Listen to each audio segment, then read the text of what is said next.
사랑하는 성도 여러분, 어제 주일은 잘 보내셨습니까? 2월 15일 한 주간을 새롭게 시작하는 월요일 아침입니다. 함께 찬송가 491장 저 높은 곳을 향하여 찬양하시면서 오늘의 말씀 나누겠습니다.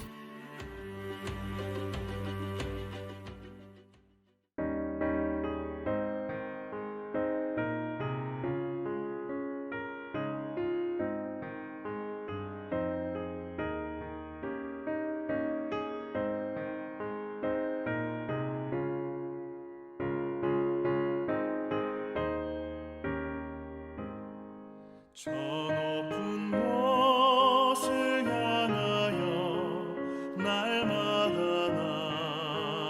나아갑니다. 내 뜻과 정성 모아서 날마다 기도합니다.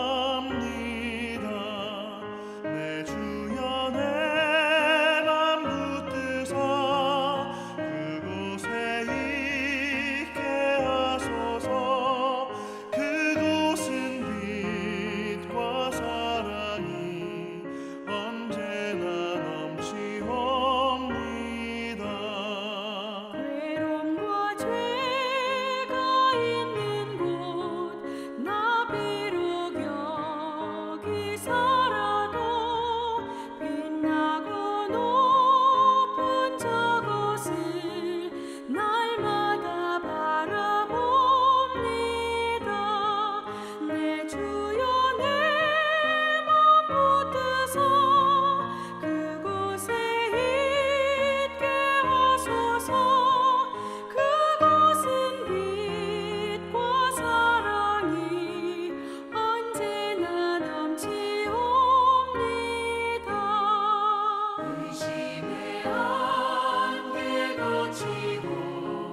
근심에 구름 없는 곳 기쁘고 참된 평화가 거기만 있사옵니다. 내 주여 내 맘 붙드사 그곳에 있게 하소서. 그곳은 빛과 사랑이 언제나 넘치옵니다.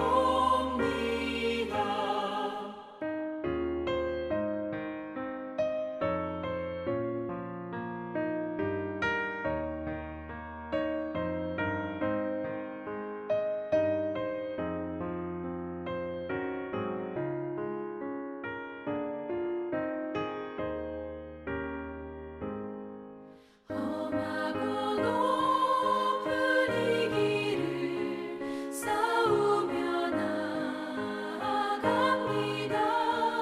다시금 기도하오니 내 주여 인도하소서. 내 주여 내 맘 붙드사 그곳에 있게 하소서. 그곳은 빛과 사랑이 언제나 넘치옵니다.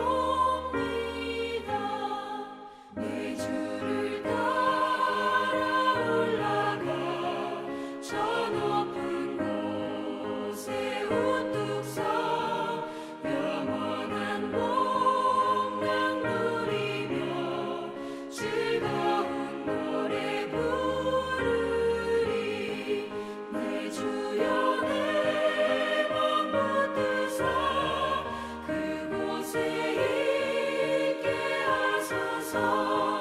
그곳은 빛과 사랑이 언제나 넘치옵니다.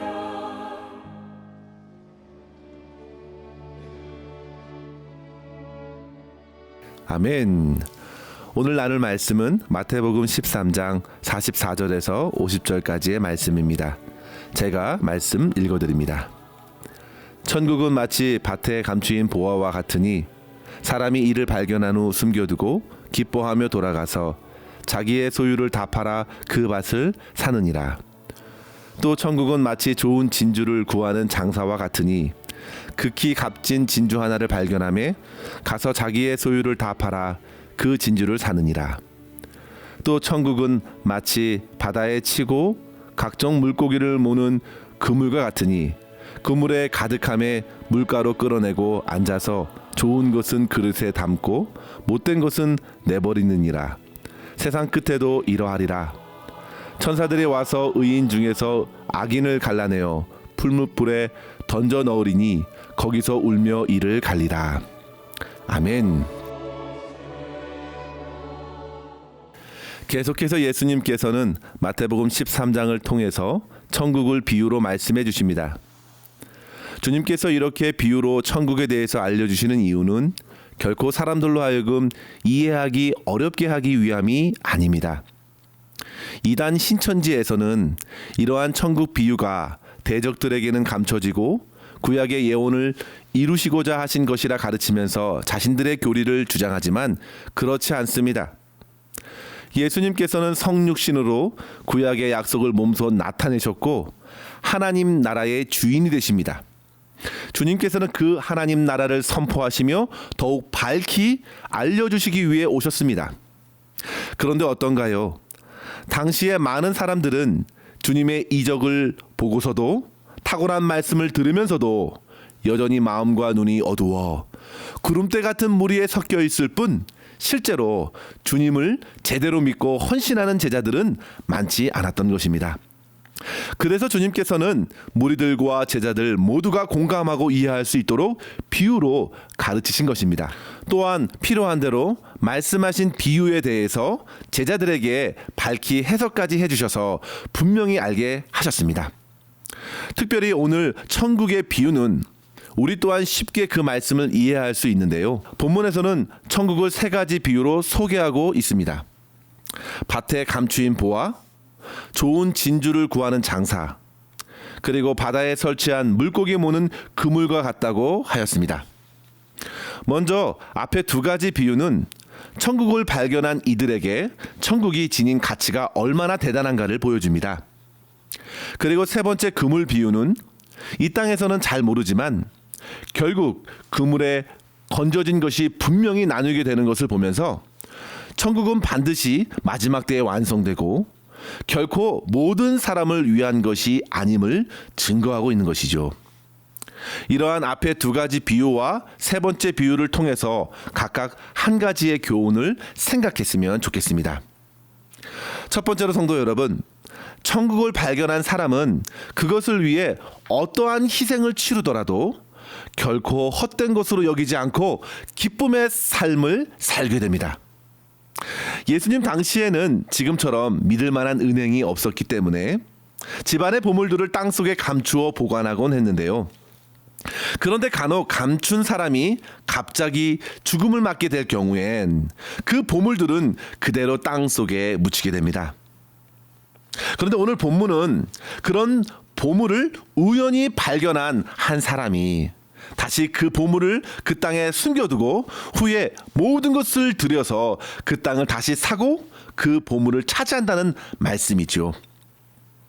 그런데 진주 장사는 어떻습니까? 밭의 보물과는 약간 다릅니다. 진주 장사는 값비싼 진주를 찾아다닙니다.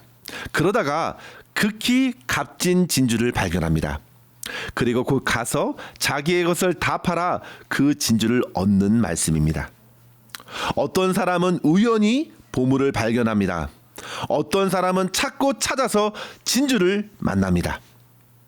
그렇게 사람마다 만나는 과정이 다를 수 있겠습니다. 그러나 하나같이 보물을 만나거나 진주를 찾거나 감격과 기쁨은 일반입니다. 그 기쁨으로 두 사람은 공통적으로 각각 자기의 것을 다 팔아서 그것을 얻는 것입니다. 여기서 오해하지 말아야 합니다. 천국이 물질을 희생해야 얻을 수 있다는 말이 결코 아니죠. 이 비유는 한 가지입니다. 천국의 가치가 자신을 다 내어주는 희생이 있더라도 결코 아깝지 않다는 것입니다. 결코 보물을 발견한 사람, 진주를 찾은 사람 모두 다 억지로 머뭇거리며 고민하며 자기의 것을 팔지 않았다는 사실입니다. 그들은 모두 자기의 모든 것을 쏟아 부을 만한 가치를 천국에서 발견합니다. 그들은 모두 지혜로운 거래를 했다고 확신했습니다. 아마도 사람들은 어찌 그 땅을 위해서 그렇게 허비할 수 있냐고, 아니 그 작은 진주가 그만한 가치가 되냐고 이해하지 못하는 시선으로 보고 의아해할지도 모르겠습니다. 그러나 이들은 자신들 안에 있는 믿음으로 후회 없고 주저없이 모든 것을 내려놓고 그것을 차지하는 것이죠.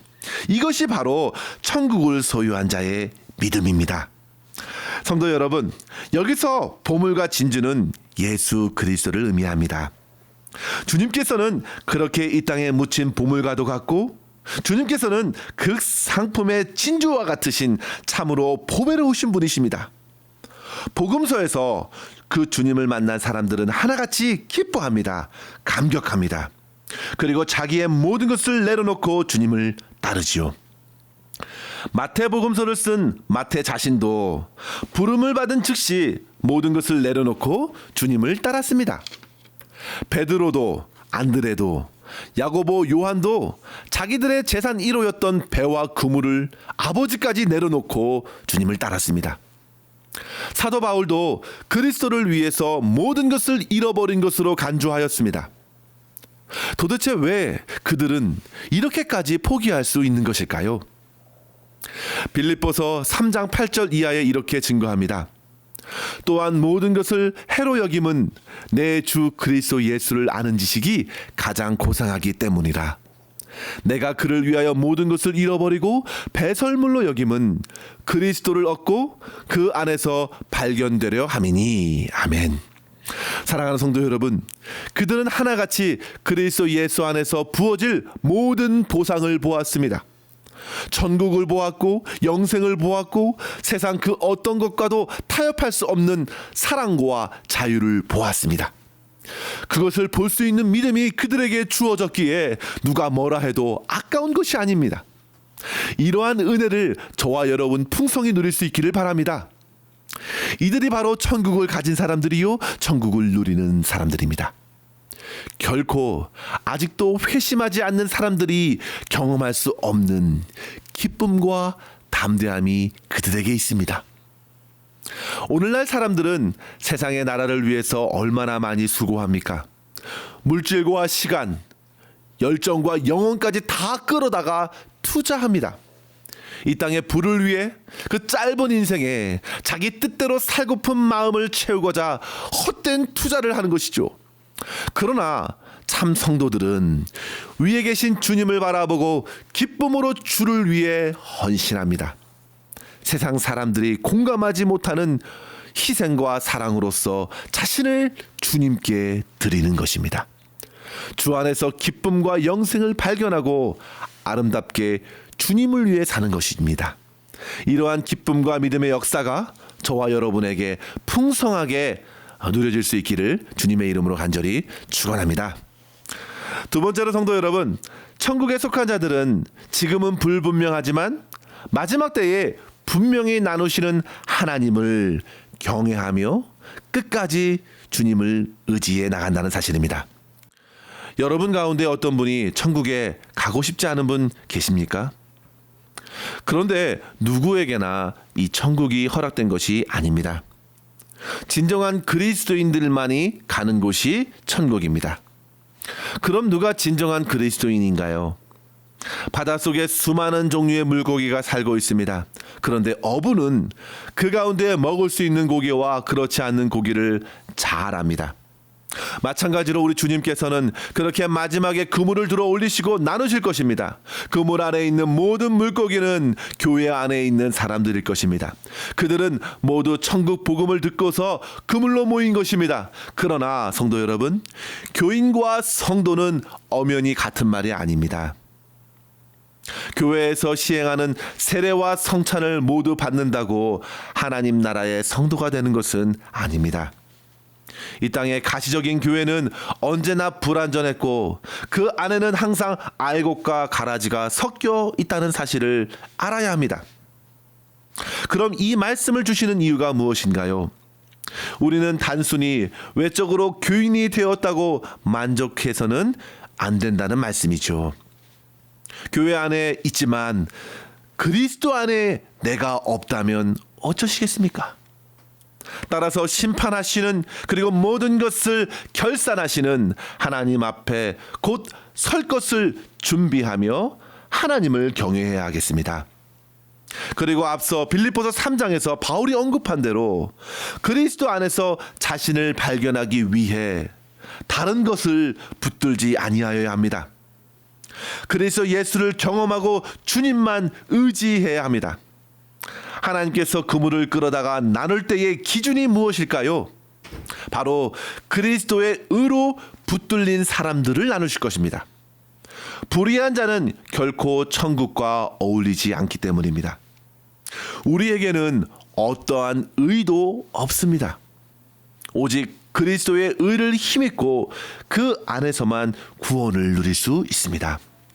따라서 사랑하는 성도 여러분, 우리의 오늘의 신앙생활을 점검할 수 있어야겠습니다. 헨리스 쿠걸은 참된 신앙이란 이렇게 정의를 내렸는데요.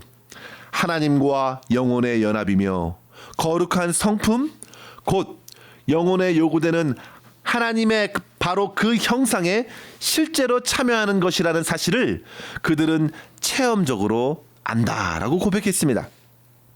주님을 신앙함으로 우리는 주님의 형상에 참여하고 주님을 닮아가는 자신 안에 주님을 체험적으로 안다는 것입니다. 그렇습니다, 성도 여러분. 그리스도 안에 내가 있고 내 안에 그리스도가 있음을 오늘도 우리의 삶에서 경험할 수 있는 그 은혜가 저와 여러분에게 부어져서 천국에 속한 자로서 기쁨으로 살아가는 하루하루의 삶이 될 수 있기를 주님의 이름으로 간절히 축원합니다. 기도하겠습니다.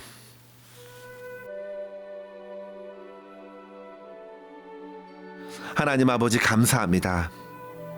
이 땅에 가장 보배로우신 주님을 그리스도로 발견하여 이제는 오직 주님께만 나의 삶의 모든 소망을 두고 기쁘게 헌신케 하신 것 감사합니다. 주님, 저희의 영혼들을 붙들어 주시옵소서. 거룩하고 존귀하신 주님의 십자가의 은총을 날마다 힘입어 어둡고 소망 없는 세상에서 천국 백성으로서의 삶을 담대히 살게 하시고 세상이 이해하지 못할 기쁨과 감격으로서 교회와 성도들, 가정과 일터의 여러 사람들을 주님의 마음으로 섬길 수 있도록 인도하여 주시옵소서. 주님을 더욱 알기를 원합니다. 주님의 형상으로 우리의 심령을 변화시켜 주시고 주님의 향기로 오늘 우리의 삶을 가득 채워 주시옵소서. 모든 것 우리 주님의 손에 의탁하옵고 예수님의 이름으로 간절히 기도하옵나이다. 아멘. 사랑하는 성도 여러분, 오늘도 주님과 동행하시는 기쁨 넘치는 하루 되시기를 바랍니다. 감사합니다.